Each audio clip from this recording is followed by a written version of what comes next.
Franklin County Commissioners meeting, August 27th, 2019.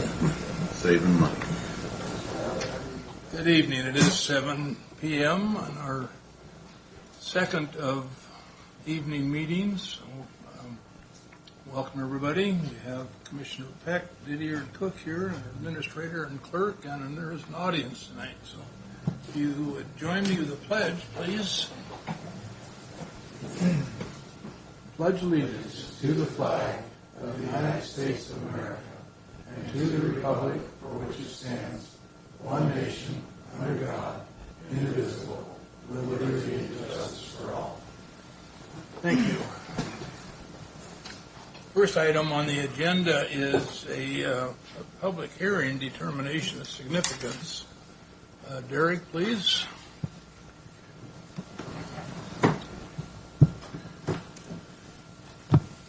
Thank you, Chair Cook.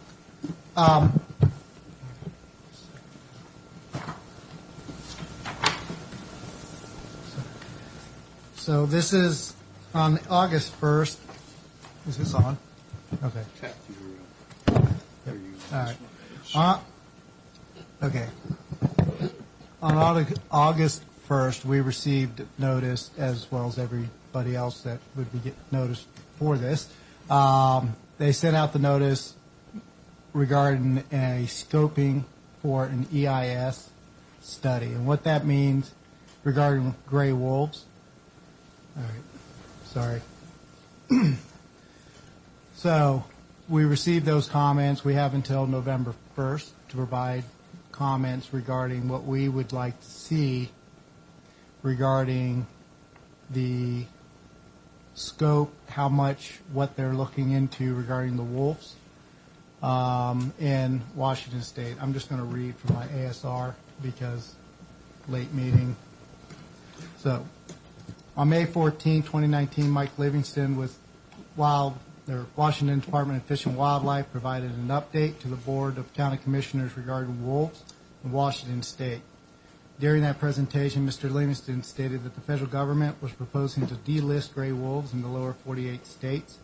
He also indicated that the state's wolf management and conservation plan, adopted in December of 2011, regarding the management of wolves in Washington, was a relative success, such that the wolves in Washington State appear to have recovered, and it will be necessary to develop a post-recovery plan. On August 1st, 2019, Franklin County received notice of the determination of significance and request for comments regarding the proposed scope of the environmental impact study for the Washington State Department of Fish and Wildlife Wolf Post-Recovery Plan. This is a request for the public, affected jurisdictions, and agencies to provide comments regarding, in part, what the Wolf Post-Recovery Plan environmental study should include and investigate.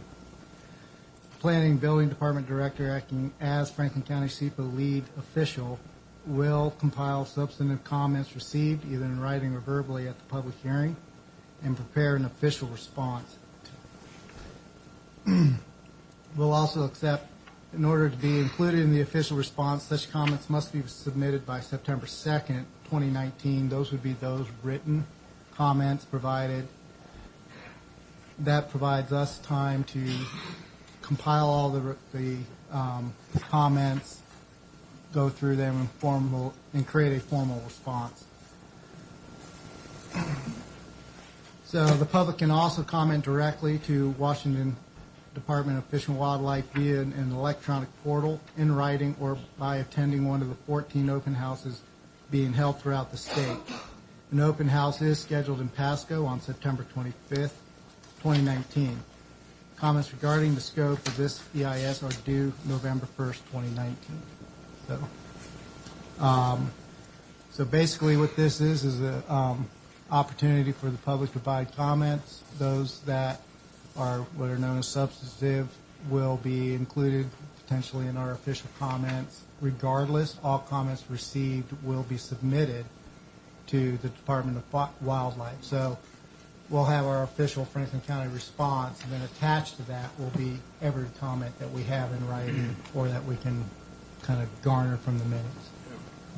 So Happy to answer any questions. Please know that I'm not a wolf speaker or expert, so I can't really speak to specifics. But Well, with that, it is a public hearing. We could start with opening up to the public with comments that will be, as Derek said, be forwarded on to wildlife with this information. Mr. Chairman, before we get started with the board's indulgence, I'd like to just ask a couple of preliminary questions I think might be useful for the public in asking their questions, if that's all right. Derek, yes, sir. the federal government is taking action as well. That would put under NEPA, the National Environmental Policy Act. This is a state action under SEPA, the State Environmental Policy Act. Mm-hmm. One, have you heard anything official about the federal government doing a federal EIS, Environmental Impact Study, under NEPA? I have not. Okay, because if and when that happens, there will be an opportunity to comment on that as well. It's Correct. a nearly mirror process. And I bring it up so that if people hear about that, they won't be confused. There will actually be likely two separate, distinct environmental studies, one federal under NEPA and the other state, which is what we're talking about tonight. Correct. Under SEPA. The second thing is that the scoping process is intended for the public to tell the agency, in this case the state of Washington, what issues, areas, and types of concerns they have. And while you're always free to express your view on wolves or management or anything else, what they're really looking for in substantive comments is, I want you to look at this type of issue. For example, I'd like you to study specifically the need for thresholds for the public to know when they can and cannot take a wolf. They can do it in the protection of their lives, no one questions that, but after that, can they do it in protecting their livestock? Can they do it in protecting their cattle and so forth? So the scoping is intended to ferret out those areas that you want addressed. Doesn't mean you can't make specific comments, but the scoping is really about getting the areas of issues. Correct. Anything, the EIS, well, two things. First of all, the EIS that we're discussing this evening regards Washington State's plan. Right. The NEPA that Commissioner Peck was referencing would be regarding the federal program if they should so do so. Something is delisting is a They pretty will big have one. to do so. Correct. Trust me, a lot of years of NEPA experience. So that, and then, okay, so the NEPA, and then, yeah, the comments are going to be generally, the EIS is supposed to be scientifically based, so it's supposed to be based on best available science, those types of things. So those are really the items that would be looking into, or policy, potential policy issues, or questions or concerns. So, yeah. And lastly, I'd note that Lisa Wood, who signed the letter announcing this, is the state's SEPA/NEPA coordinator, so she would be the contact in both cases. Okay. Thank you, Mr. Chairman. I just wanted to add that clarification. Still, the public hearing point of this meeting, along with that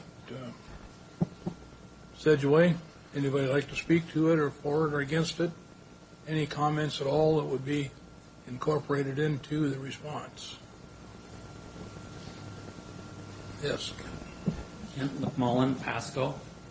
I would be in favor of the delisting of the gray wolf.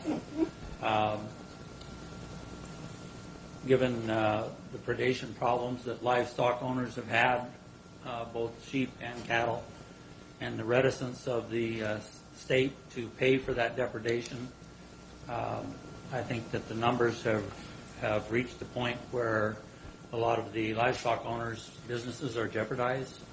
And so the numbers, even though they have taken out the profanity pack up north and are working on eliminating another pack, I think that these people up there in the northeastern part of the state have suffered severe economic repercussions. So, yes, I'm in favor of the delisting of the wolf.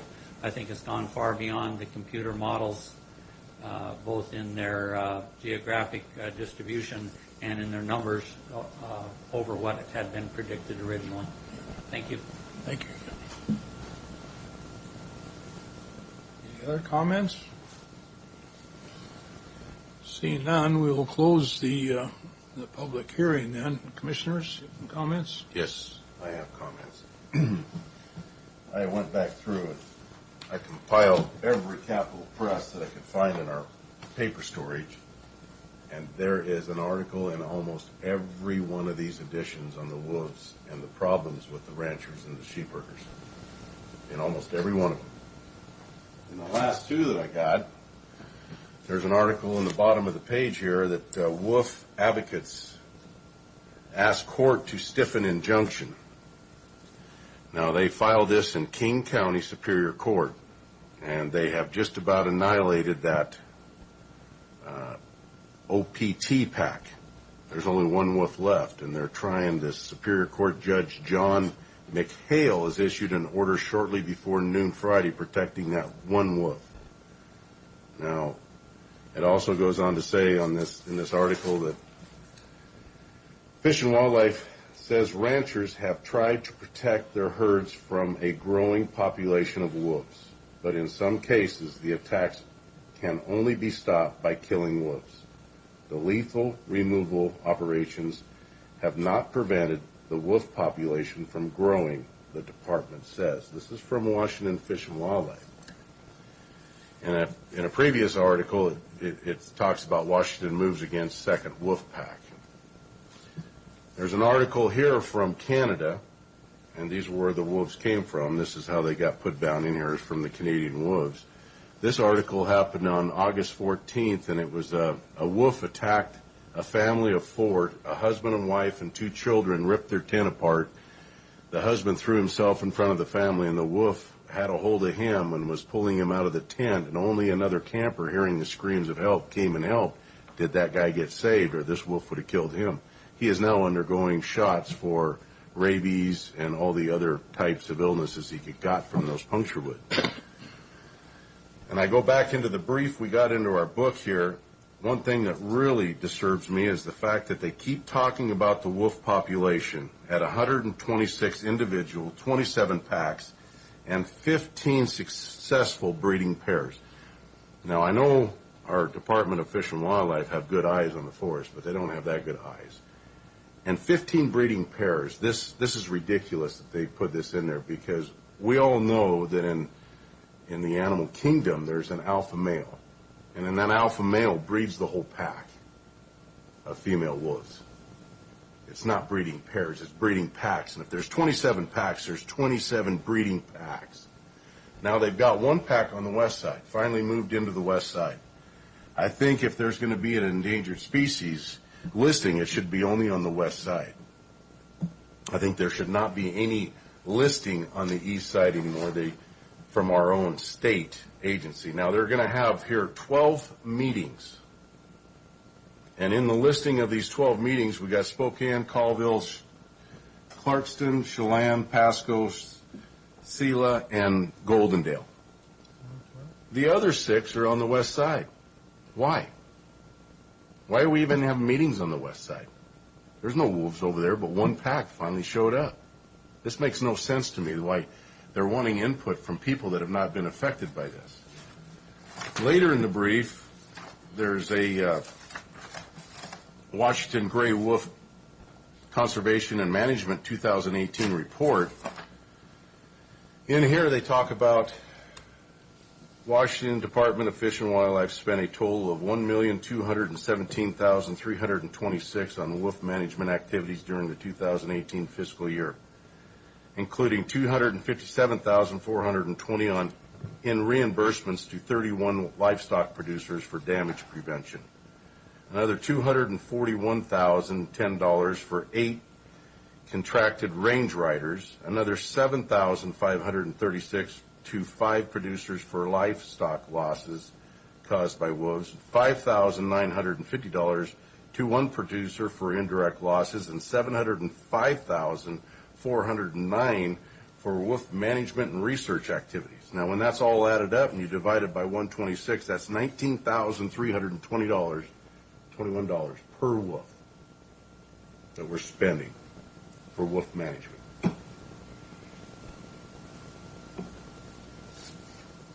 There's a lot more I could talk about, but I'm telling you right now, I think Franklin County needs to make a statement here that if there's a wolf seen in Franklin County, which they weren't here. This wasn't their area. It was in the trees.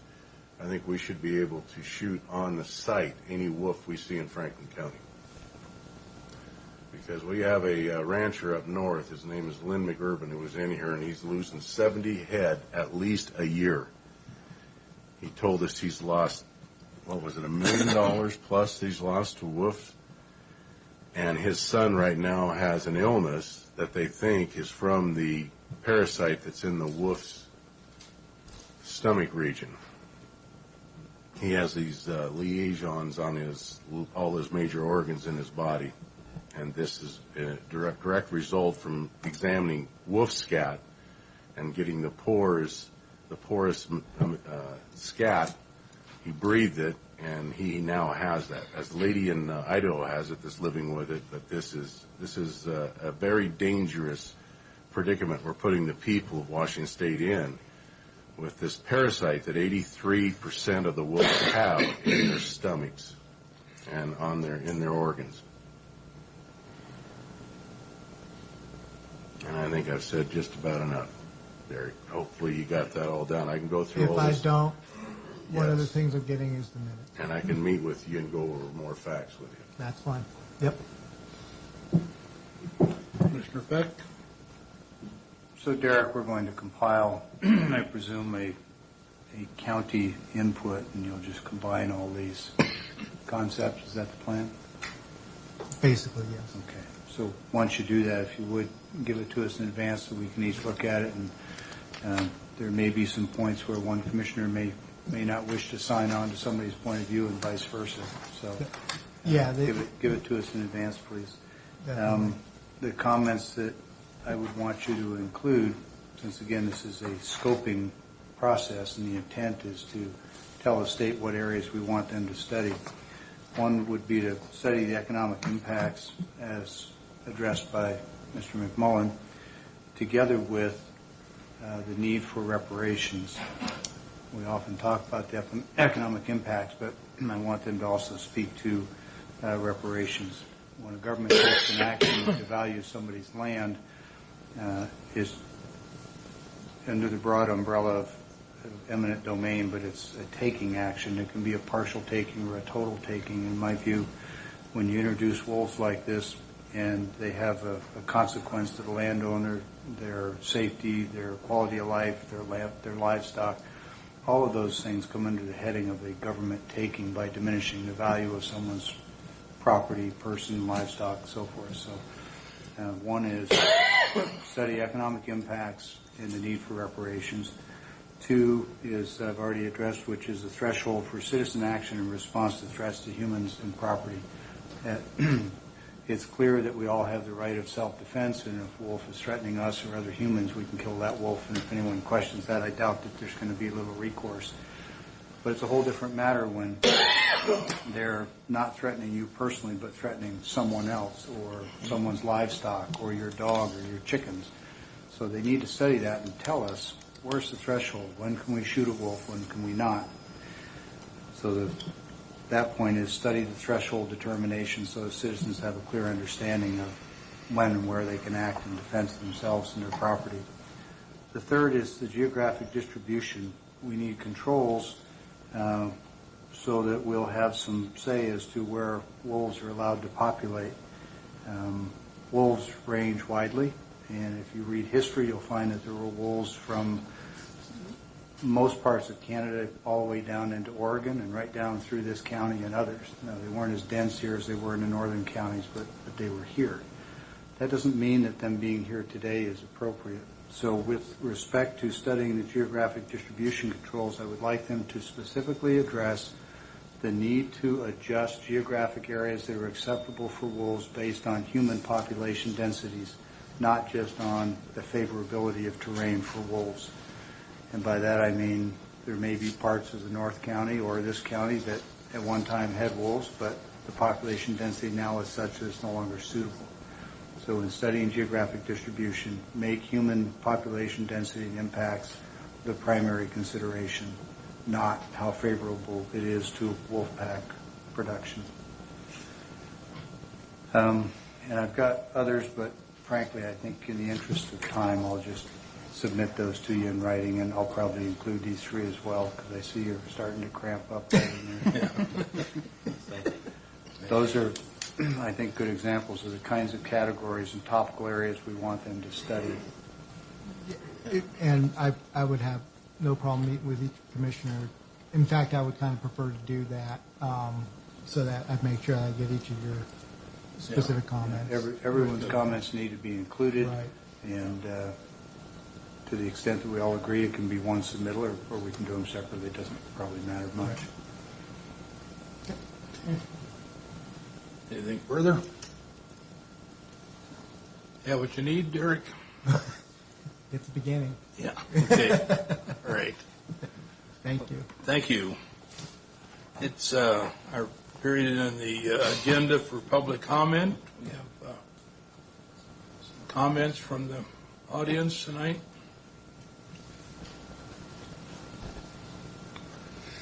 Good evening. Evening, George Dockstetter, Pasco, with South Landing Road. I want to thank the commissioners for holding an evening meeting.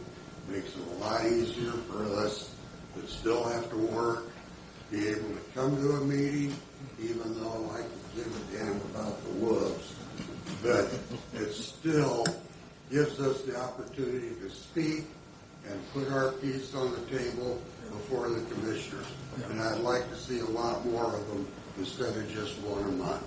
Thank you. Thanks. Further comments? We probably got some bills to pay. No. My name's Melanie Osmond. I'm not going to say Franklin County or Yeah, that's fine. That's fine. or something. I have some concerns about the traffic on Road 68 heading north after Sandifer. We lived out here. No, that's the elevator. Oh, okay. Just go ahead and get close to the mic. Stand close so it gets recorded. Thanks. Okay.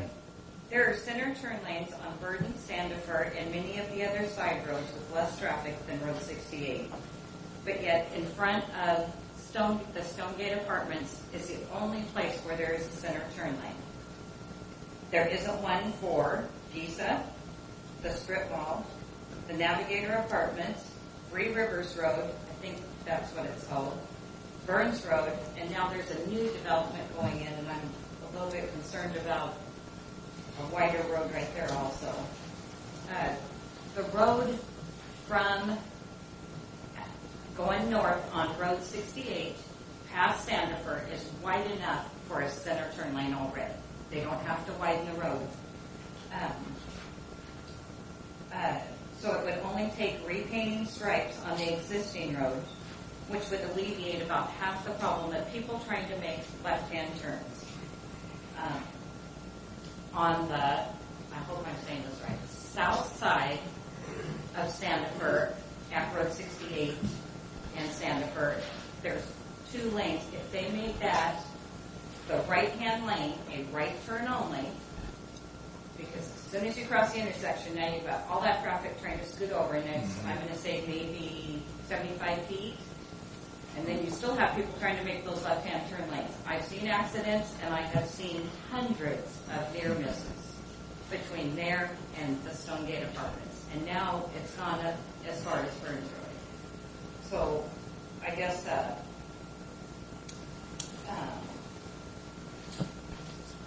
my question is there plans on widening or putting a center turn lane the rest of the way out Road 68? And if there is, I'd like to know what they are. I haven't heard. Me to take that one? So one of the things that all three of us hate saying is that's not in the county, and we don't really have any input, because we like to have input on everything that happens in the county.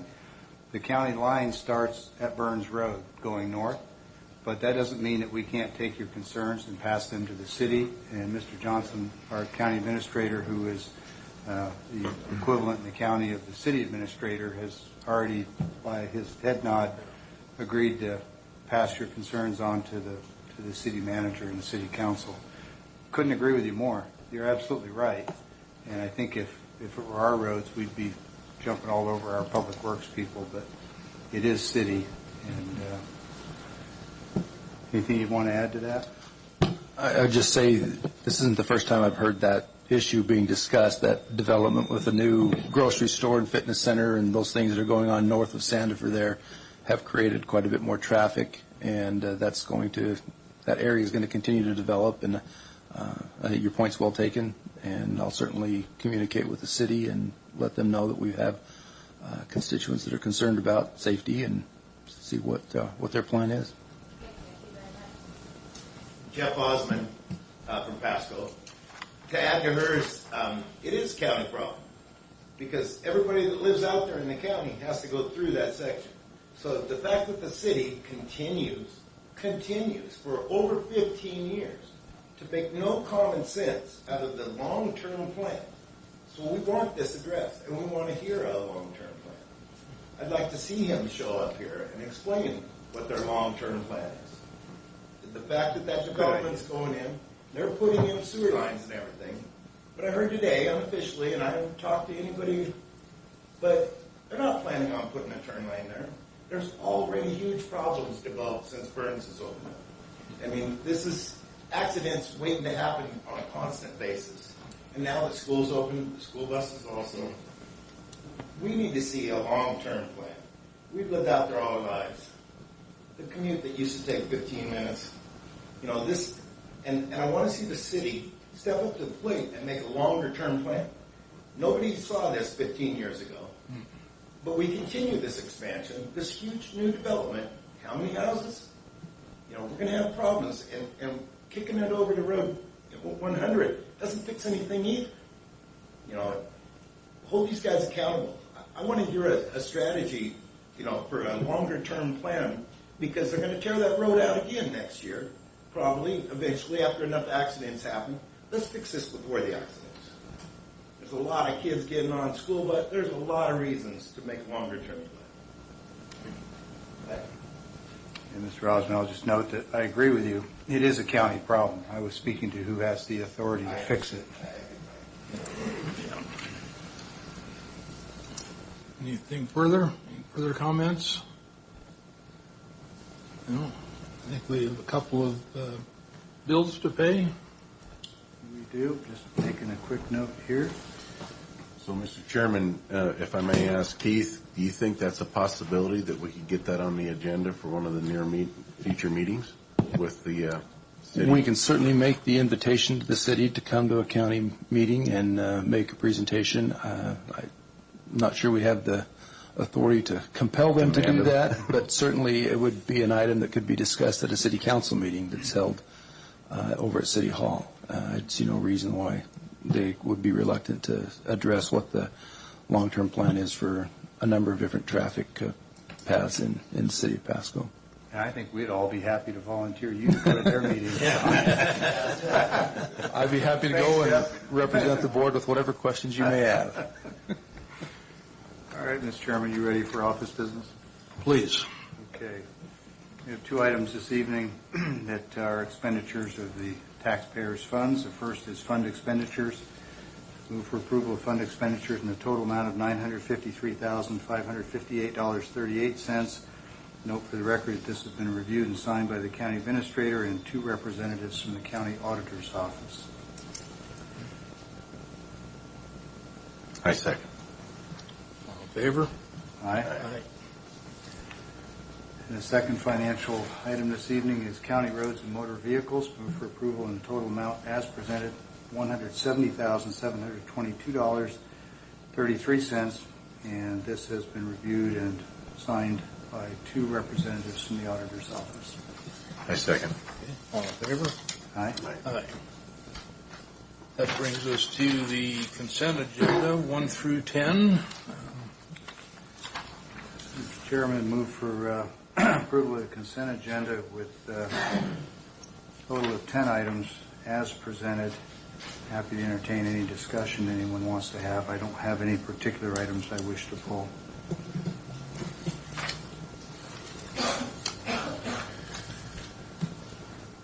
Mr. Chairman, I second, but I would like to discuss items 10 and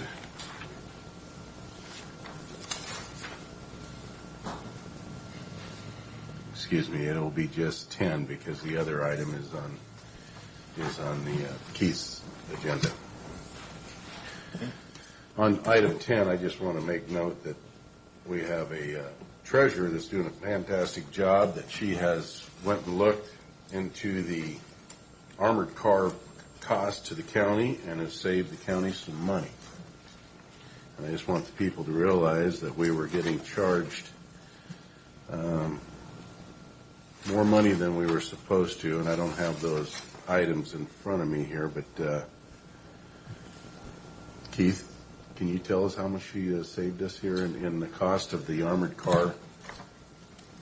Maybe I'm on the wrong one here. Projection was with the former company going from $484 a month to $626 a month, roughly. Right. And the new contract would be at $451.93 a month. So it's almost a $200 a month savings. Yeah, it's actually lower than the Than the existing one, Exactly. So I just want to give a kudos to our treasurer. Good job, and saving the county some money.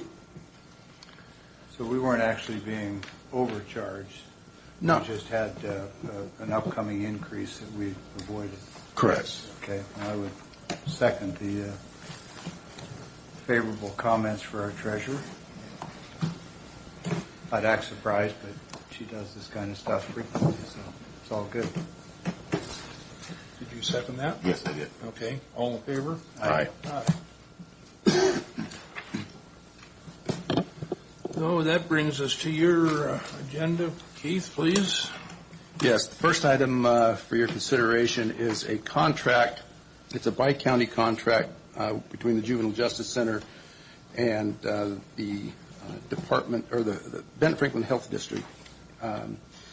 They have been providing medical services for us at the facility since Lord's contract terminated. Daryl Banks is here. Judge Mitchell, as I see in the audience, sure can answer any specific questions you have. But we issued an RFP for replacing Lord's. Benton Franklin Health District was the only response that we received. Subsequent to that, in the awarding of their contract that they've been providing, we have learned, or they have learned, that their risk pool does not provide adequate insurance for facilities where incarceration or detainment takes place. Excuse me, Keith, just one question. Certainly. Is it the same risk pool that we have for the counties, or is it No, separate? it's a separate risk Okay, pool. thank you. Yeah. I'm too sure it's even a risk pool, possibly just an insurance. I'm sorry, say that. See, I'm not real sure that it's a Okay. risk pool. I think it's It just may just be an insurance provider. insurance provider. It's not our risk pool. I do know that for No, certain. it is not. And I think Commissioner Cook's point is it's not a risk pool at all. It's an Yes, provider. insurance provider. But the long and short of it was, without going out into the marketplace and purchasing additional insurance, they were unable to continue to provide that service. So we recognize that we have had to react very rapidly, because September 1st is coming up quickly when the current contract expires. And they have gone out and found additional insurance, but it's going to cost significantly more for the contract. So our proposal is to sign this contract, which would put us through the end of 2020, December of 2020, and in that interim period, go back out to the marketplace with a new RFP and see if we can find a less expensive alternative than this contract for the long term. And did I understand the read ahead, Daryl, that you feel you have revenues in-house that will hopefully get you through to 20? Yes. For the next 4 months, I believe we can cover Okay, that would be a budget what we time. need. And then, our budget, Franklin County budget's coming up, so I will have a proposal in there for an increase of around $36,000, I believe, to cover us through the end of 2020. So it's been a really challenging situation over the last year, and what I've learned is that we're going to have to kind of develop our own relationship. I've talked to large corporations. They want the $1 million jail contracts. Nursing is tight for other places. It's hard to find good nursing and fill those positions. And then insurance has crept into this and been difficult for smaller companies to find. So I'm going to, over the next 16 months, I'm going to have to really reach out and try to develop some additional relationships. So, Darrell, what are other counties doing, and have you investigated creating a regional multi-county contract? Well, I haven't investigated a regional. I can tell you what a few other counties are doing. Yakima contracts underneath their jail contract with a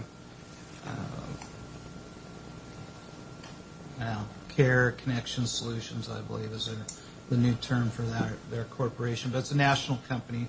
They pay $205,599 a year for similar coverage. Not exact, but something akin to what we're doing.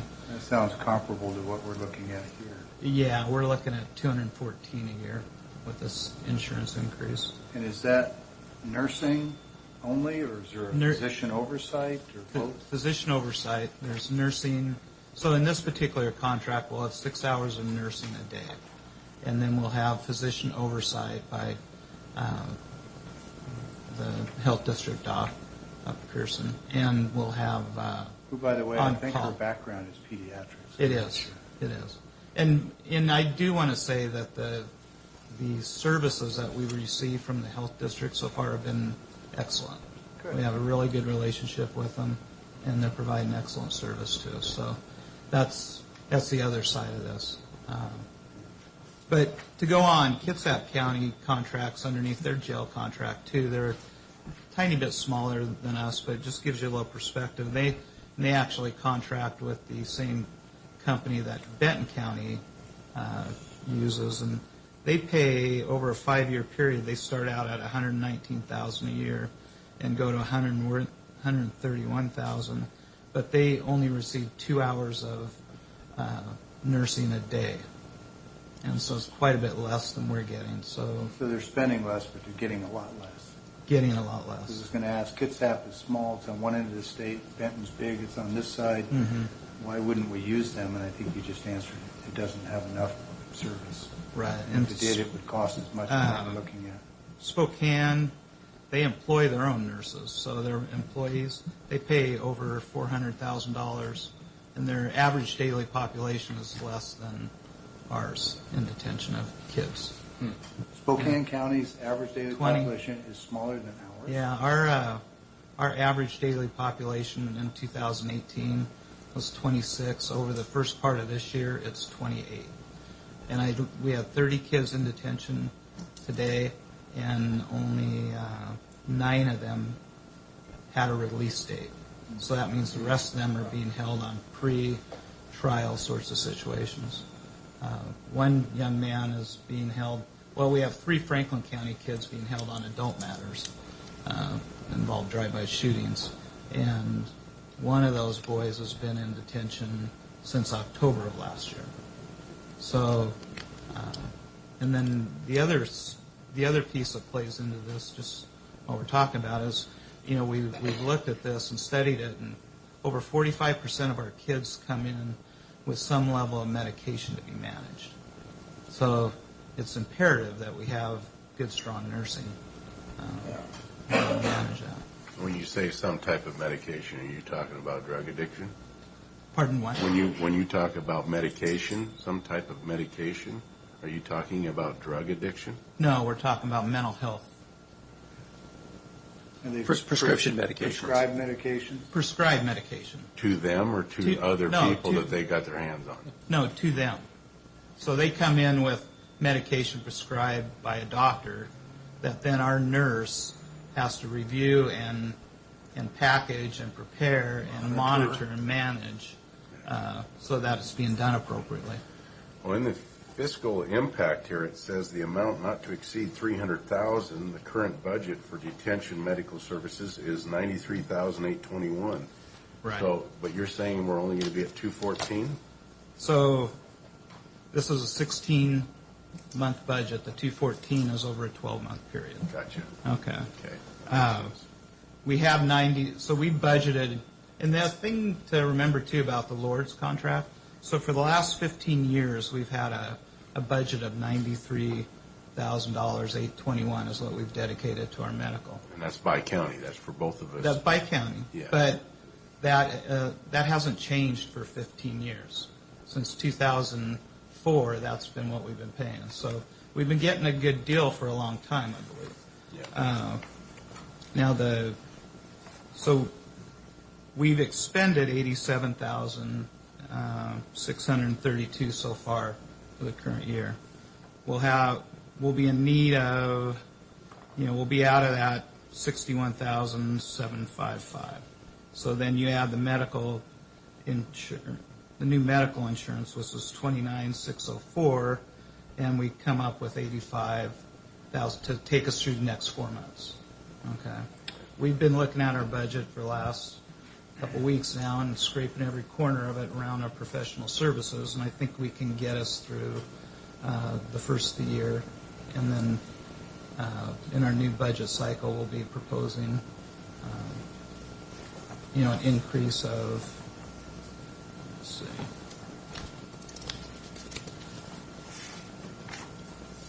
$36,401 would be the increase for Franklin County based on the updated split.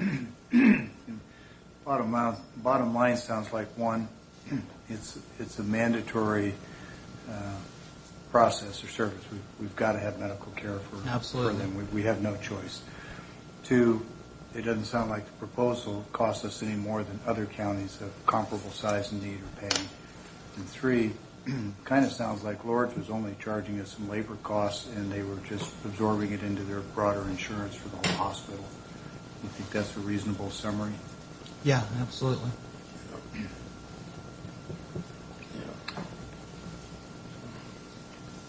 Okay. Is this a separate resolution? Yeah, this would be Resolution 2019-275 upon approval.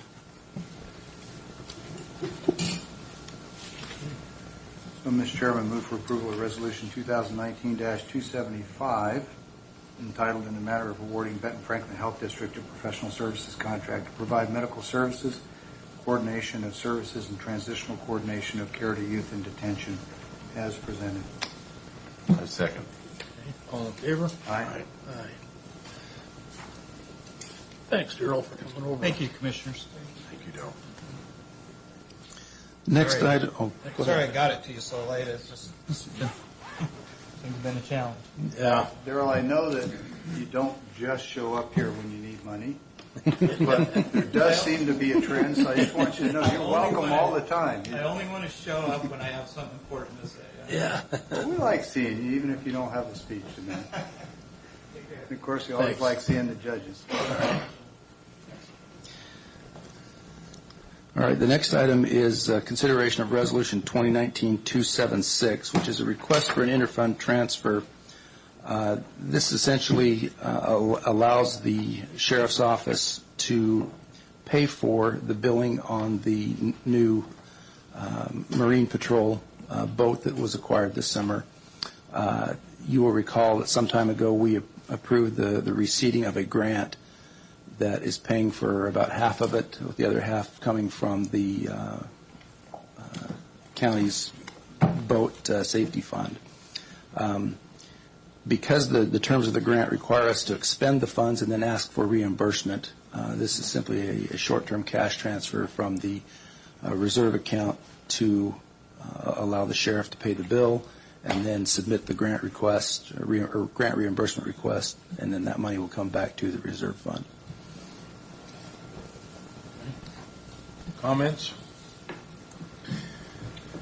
sheriff here? I don't see him in the audience tonight. Are we confident that we've got a firm commitment for the grant dollars to? Yeah, yes, I think I remember the sheriff saying so. yes. This has been reviewed by the auditor's office to make sure we had the fund balances correct. They have paid a few items this year from their voting safety fund, and we had to make sure we had the right dollar amounts in there, but that's all been reviewed now. So their existing boat that they had, I know it was a yellow Duckworth, right? Or not Duckworth, or... I don't recall the brand. Well, They've had it. It was a existing. beautiful boat. I was just curious, is there something wrong with it, and what's going to happen with it? Mechanically, there were a lot of problems with that boat. They were constantly having to bring it in for repairs. As far as I know, it floated, but it didn't go very far. I have a boat very similar to that, Are they off the record, but yeah, they were spending a lot of money on mechanical repairs, and They going to sell it? I believe that's the plan, yeah. Okay. And the grant total was? 214,560. 214,000 change, yeah. I think the rest of it came out of their voting fund. Correct. No further questions? I'd entertain a motion for Resolution 2019-276.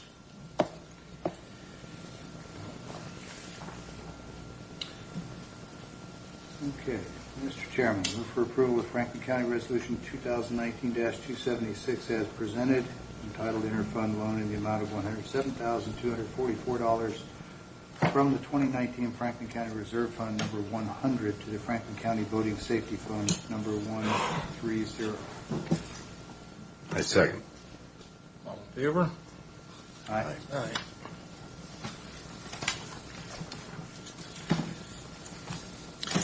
Okay, thank you.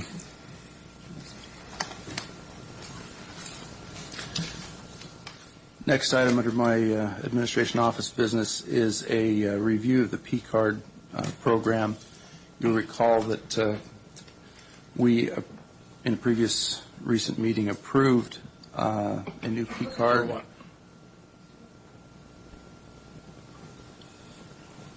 Got an overhead if we need it, but that may take a minute to launch. I'll keep talking until that launches. We have some representatives here. Mr. Matt, I apologize for your last name. Batten from Umpqua Bank, who's the contracted provider for our new P-card program. We see that there's a representative from the Auditor's and Treasurer's Office who have been working with on this new policy, and certainly will answer any questions that you may have. If I may just go over, you can look at the overview or the overhead to just kind of hit some of the highlights. I'll be glad to address any questions that you may have, as well as those folks in the audience that have maybe perhaps more technical expertise. We recognize that there are inherent risks with any procurement system, and that P-cards are no exception to that. You're well versed in many of the articles of government agencies and private sector where corporate credit cards or purchasing cards, government credit cards have been misused, and we are very aware of those risks and those concerns. I'll tell you, represent that P-cards are a customary use in government today. They're a normal part of procurement processes in most government agencies. They're authorized by the state of Washington for us to use them. There's a number of different reasons that governmental entities use them, mostly to improve operations, to actually reduce risk and improve their internal controls, to improve cash management. Understand that P-cards work very much like a credit card, but they are not exactly the same. This program, this contract that we have with Umpqua gives us a lot more control and the ability to make sure that we've prevented any misuse or fraud. Part of our policy recognizes that using a P-card is a privilege. Not every county employee is going to be issued one. Only those who establish a legitimate necessity for travel or purchasing items for the county, and the policy speaks to who approves their use of the card and what their limits are going to be in terms of using their P card. We recognize that it also does not supersede or replace any existing policy that we establish at the county or any state or federal law. We want to make sure that our policy is compliant with all of the legal requirements as well. As I said, at the outset, there's inherent risks in any procurement system, a paper-based system, a cash-based system. Any of those are going to have certain risks of fraud, waste, and abuse. We have made every attempt to minimize those, but no system can guarantee certainty that you won't have somebody trying to challenge the limits of your business practice. It's often brought up in Franklin County circles of the fraud experience that we've had in the past. I would remind us that was not a P card or credit card problem, but it was someone capable of circumventing existing internal controls and not having adequate internal controls in place to make sure that was detected or prevented. So I see Carly is here, and I just note that, as Keith, I think you correctly pointed out, any process, whether it's electronic or card or paper, is subject to some level of misuse, abuse.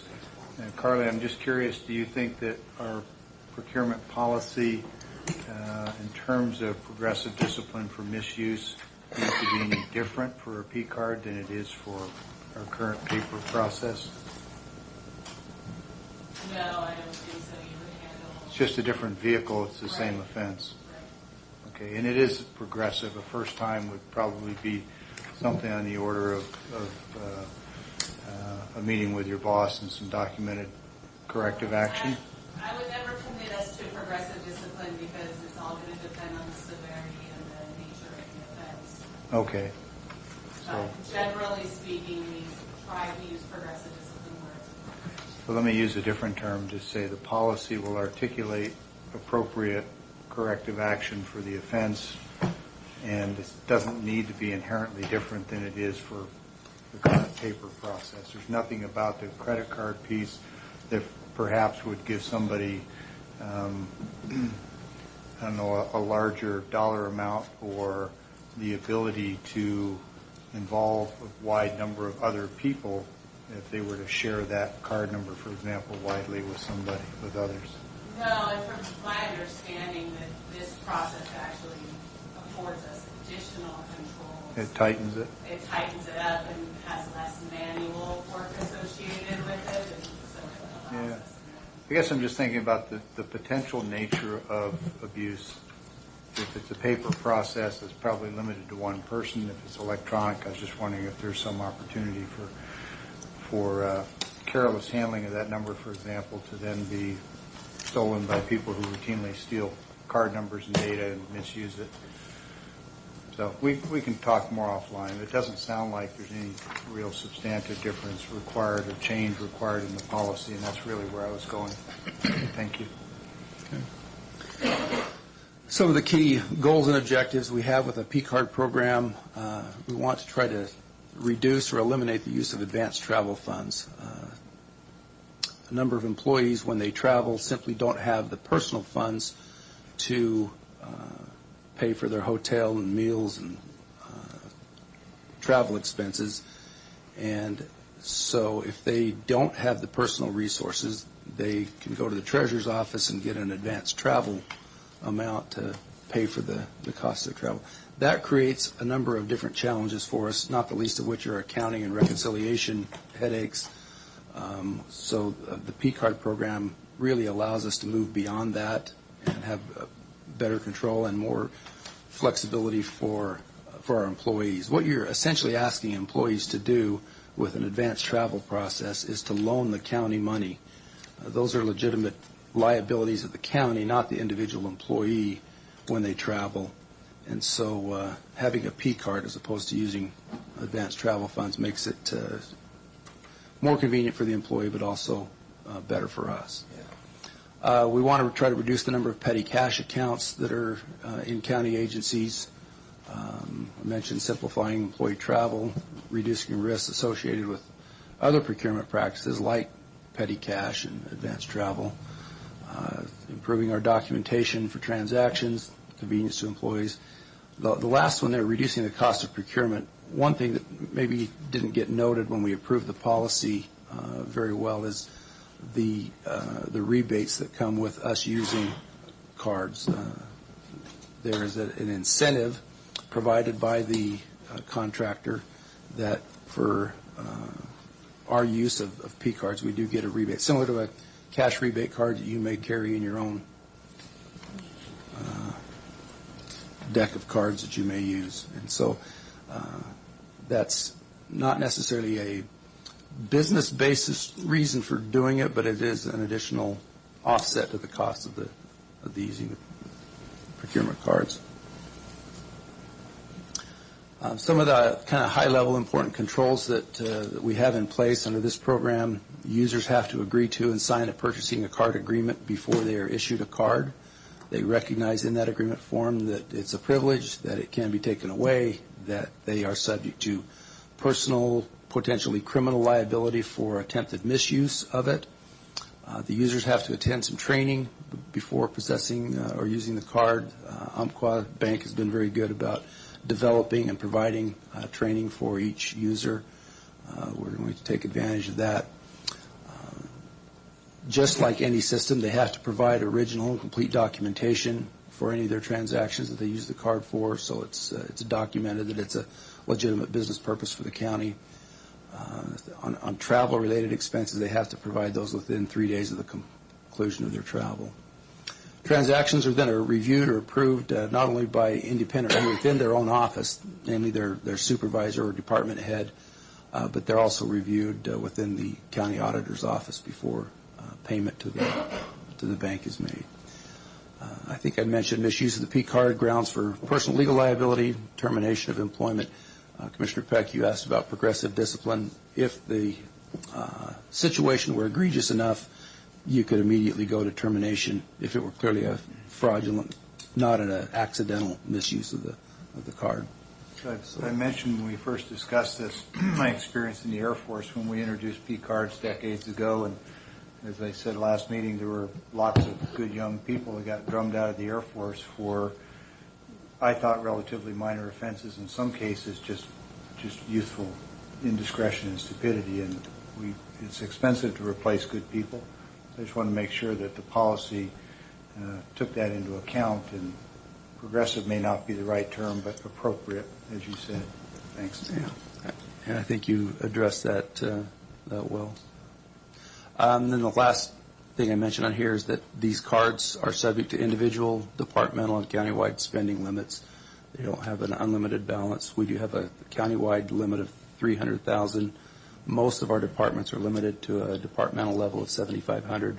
We did create some exceptions for those that have expected usage higher than that, but those will all be approved by the Board of County Commissioners.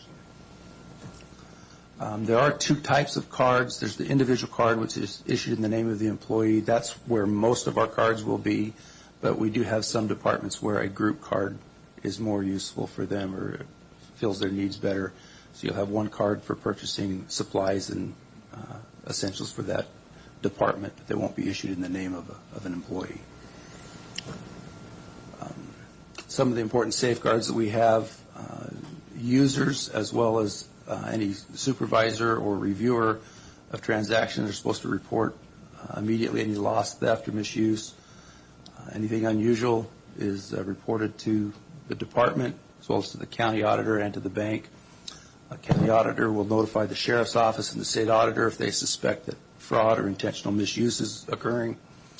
I mentioned before the card user is subject to the personal liability and criminal prosecution. One thing I don't know that we mentioned before is that Visa, which is the program that we're operating under, provides $100,000 of fraud insurance per card user, I believe. Jeff, I'm looking at you to affirm that, make sure I don't misstate that. That we believe is more than adequate because it exceeds by several-fold any credit limit that we would have on a particular card, but also should provide some assurance to the public that we are safeguarding public resources in the event that we should have a problem. And the last thing I mentioned is there are some unique card features. We've all heard of stories where somebody is accused of misusing the card. They claim it was accidental. That is probably possible, maybe not likely, but the design of this card is a little bit unique. When you pull that out of your wallet, it's going to be difficult to mistake that for your American Express card or MasterCard or some other card that may be in your pocket. It does have the county's logo on it, and then this digitized picture of the courthouse on it. And it'll make it very unlikely that somebody would use it accidentally, as well as vendors can tell right away that it's a government-issued card as opposed to a personal card. With that, I'm going to be happy to answer questions. I may direct them to the experts. Jeff, Russ, Matt, anything you feel you want to add that I've missed out on? We're very grateful that Umpqua Bank sent a representative here to answer questions and speak to any technical matters that questions you would have regarding how the bank operates with this program. We are not their only customer, but as I said at the outset, this is fairly common within governments to use this kind of a program, and we are pretty excited about moving forward with it. I'm curious whether or not Umpqua is providing service to any other eastern Washington counties. Specifically on the P card? Yes. I can't speak to that specifically. We have a specialty deposit group that handles those relationships on an ongoing basis in person. So if I had to guess, I'd say yes, but I don't want to overstate it. We're likely not your first county experience. Okay. We have not ever, to my knowledge, I guess, have we ever had any problem with the cards that we're using now in-house? It depends on how you define problem. Generally speaking, no, but we have had some individuals who've been unwilling to provide or unable to provide adequate documentation, receipts. That's been a bit of a challenge from time to time. But I'm not aware of any fraud or intentional misuse, that kind of. That go to their paycheck then, doesn't it? Yeah.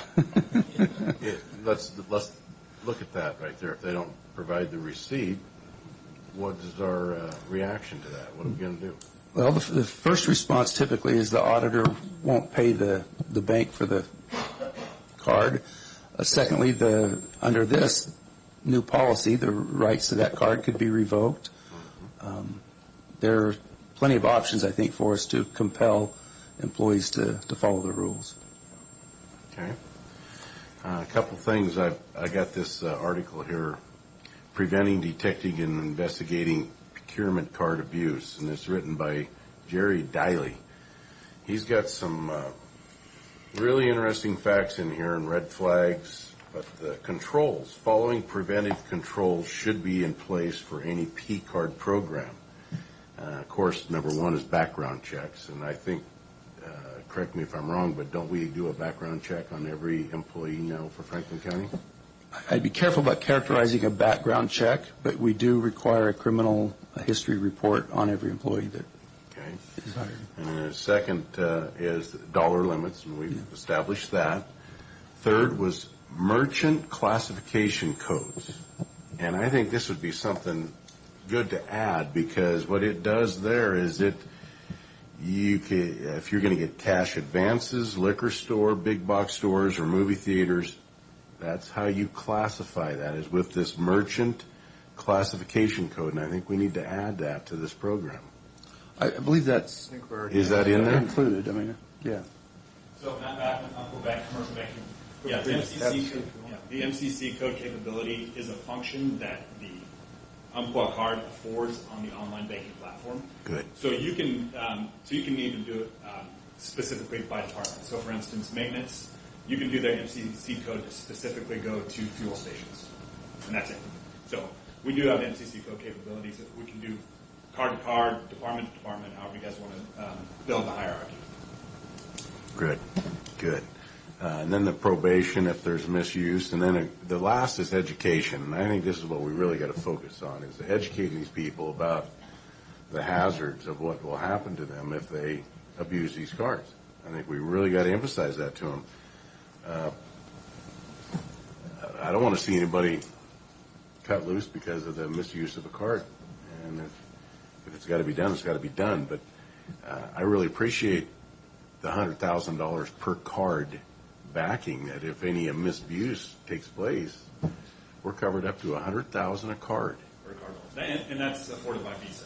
So just as an additional context, Umpqua Bank employs a technology called Neutral Network, which is 24/7, 365 analysis of all transactions for probability of default and probability of default of fraud. So in the event that one of these transactions hit this probability of fraud analytical code, the card holder is contacted by their primary point of contact, which is typically a cell phone, then a secondary point of contact, then an email. And then if none of those is answered to determine the legitimacy of the transaction, the card is placed on a temporary hold until the bank can then speak to this individual specifically. So that helps with internal and external fraud. And kind of to further the point on the MCC codes and other types of transactions, if somebody has normal transaction codes at a fuel station and then they try to use it at a movie theater, that would likely hit the probability of default analytical code and would trigger that card being put on hold and requirement for the legitimacy of that transaction to either be founded or unfounded. Fantastic. And then, of course, you probably suggest that we have a monthly, the head of every department look over this monthly, and then as a county, we should be looking over at the commissioners probably the first 6 months, and then every 6 months after that. Yeah. Do a review. Yeah, well, the platform has a very robust set of reporting tools that can be done by cardholder, by department, by cost center, that can be reviewed by department heads on a monthly basis, and reports can be generated out for you guys as quickly as you'd like to see. And then, like I said, a 6-month review by us would probably be. Certainly. The more eyes are on it, the better it's going to be. I think the reviews happen at least once a month, if not more, when employees submit it to their departments, who then review it and submit it to the auditor's office. So it gets reviewed by that supervisor, then by the auditor's office, and then when it comes here for payment. So I think there's plenty of reviews in there, but I do think that looking back after 6 months of experience or so and seeing how well it's performed is a good idea. I expect that we'll be pleased with the results. I did want to ask you, the fraud coverage from Visa, fraud can mean a lot of different things to a lot of different people. Does Visa have something that defines what they constitute as fraud? And I'm guessing that any kind of willful misuse and maybe other types of misuse might not be classed as fraud per se? Yeah, I mean, Visa and Umpqua Bank independently have our own fraud detection teams. So basically an investigation is done to determine whether or not it is actual fraud. And so what is it from the bank's point of view and Visa's? Where's the threshold where it becomes fraud? Is it any unauthorized use? Well, that's more or less set by the counties on their internal controls, and then we adhere with them. And then any unauthorized use. Forgive me, I'm speaking with respect to the $100,000 worth of coverage. Any unauthorized use would be, we would consider at the very earliest onset fraud until an investigation can be confirmed. And unauthorized use, and the main thing is reported unauthorized use. Reported by to us. Okay. And to Visa. So for the coverage to be in effect, it's any unauthorized use reported by the county to you and or Visa? Yep, for an investigation to occur. Somebody write that down. All right, thank you. Yep, thanks. So we got to be reporting.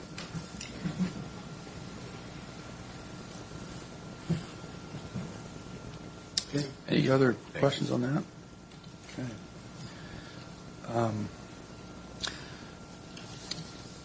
A couple of other things are just for your notification, don't require any action by the board. The detox center that we have down on South 7th Street, I am meeting tomorrow with representatives of the Veterans Opportunity Center. They are an affiliate of CAC, Community Action Connections, I believe, providing a lot of services to local veterans and may have an interest in leasing that space from us. Their current lease in the space that they're in over on 20th Avenue, I believe, is coming to an end, and they don't have an opportunity to renew it, so they're looking for some space, and they may be interested in using that space for. So I'm meeting with them, with Kyle Sullivan tomorrow to see if what the nature of their needs are and if that kind of space would fit. Has Benton County talked to you in the last couple of weeks about that 7th and Ainsworth? It sounds like they're interested in just quit claiming the building over to us. Yeah, I've talked with my counterparts over there, and it's probably been over 2 weeks since we talked about that issue. But is that consistent with what you're hearing? Yeah, it didn't sound like they had an interest in trying to. But right now it's vacant, and our facilities group and Kyle have been working together to maintain it, to keep it lights and power turned on and landscaping taken care of, maintaining it. But I'd like to find another use for it if that's possible, and this might be an opportunity to do that. Also, you probably have seen the improvements at the HAPO Center and the work that HAPO is doing for in conjunction with our agreement to sell them the naming rights. I wanted just to show you kind of one of the latest.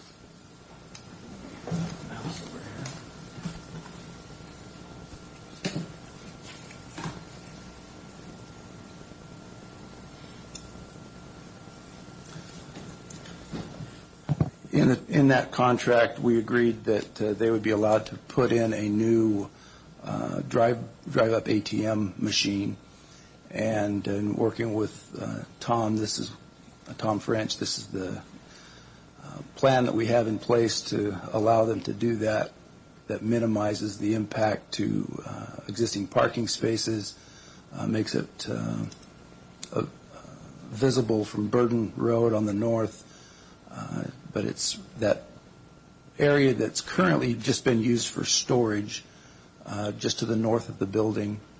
And the ingress and egress will be those two arrows at the bottom where there's an existing gate now, and up to 4 vehicles at a time can easily be going through that drive-through ATM. And so I wanted you to be aware that that's the next thing you're going to see being developed out there. They've already put, I think all of their signs are in and the painting is done.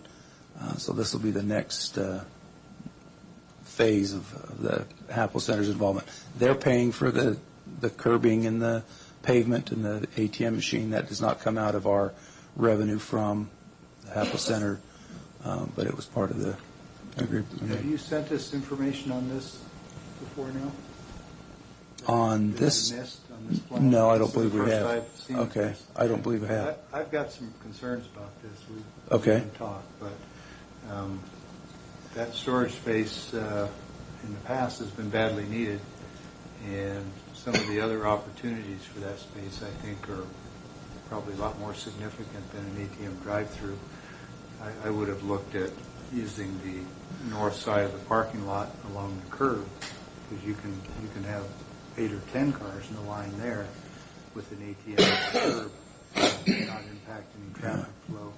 A lot less cost for HAPO, and not take up a big chunk of what I think is valuable opportunity space and current storage space. But maybe Tom can educate me. Maybe I'm overlooking some things.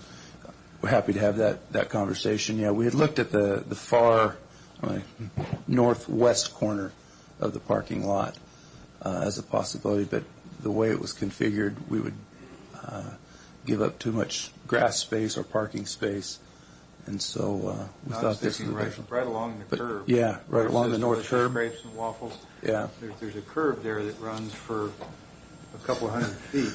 Yeah, and I didn't mean to advertise for the delicious crepes and waffles. Yeah. That's a Google picture of the. Sure.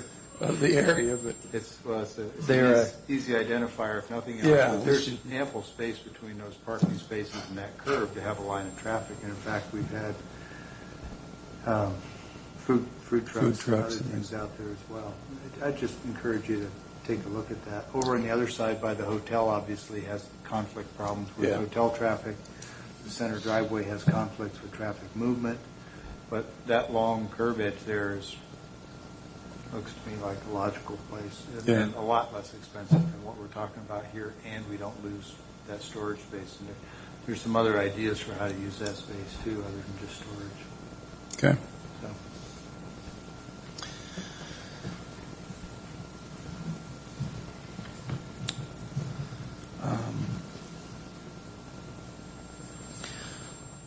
I wanted to visit just briefly about our meeting next Tuesday. We don't have a heavy agenda scheduled.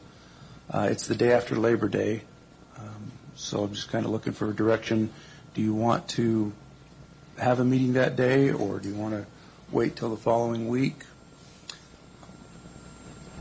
You know, my opinion, if there's nothing to do, I don't think there's no reason to have Well, we can always have work for you to do. It's, that's not a problem. Well, but I miss seeing my fellow commissioners, so you know me. I'm not going to kill them. The rest of that following week, I'm going to be in Seattle attending a tribal relations conference. I'm glad you're going to that. I saw that. But I'll be here Tuesday. If you want to have a meeting, we can meet. We do have a couple of items. It would be a short, brief meeting, but they'd be mostly consent items.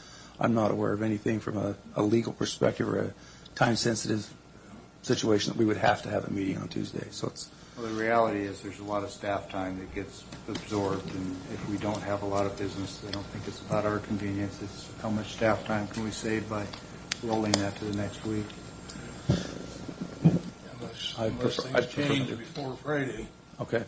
We'll plan on canceling next Tuesday's meeting then. Thank you.